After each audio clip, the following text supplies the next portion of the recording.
High বন্ধুরা, তোমরা সবাই কেমন আছো? জানি এই ভিডিওটা পোস্ট করতে অনেক দেরি হয়ে গেল। যাই হোক, সেদিনকে আমরা গেছিলাম খালনা ঠাকুর দেখতে। অনেকে হয়তো খালনা নামটা শুনেছো তোমরা।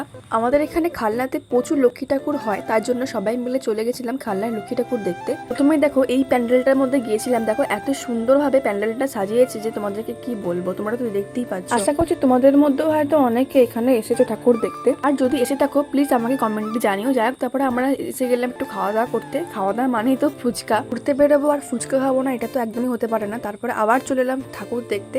এরকম ভাবে বেশ কয়েকটা ঠাকুর দেখেছি, সবটা তো আর তোমাদের সঙ্গে শেয়ার করতে পারবো না, মানে 1 মিনিটের ভিডিওতে। এবারে চলে এলাম ঘুগনি খেতে। মায়ের ঘুগনি খুব খেতে ইচ্ছা করেছিল, ওর জন্য ঘুগনি খাচ্ছি আমি আর মা।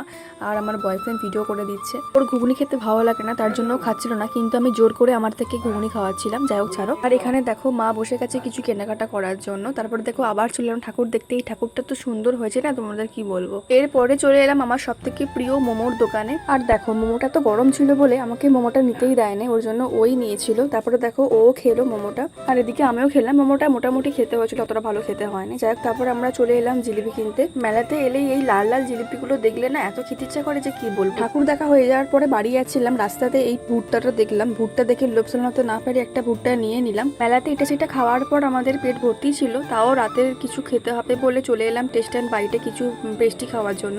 যাই হোক, চলো ভিডিওটা তোমাদের কিরকম লাগলো কমেন্টে জানিও প্লিজ। টাটা, আজকের মতো।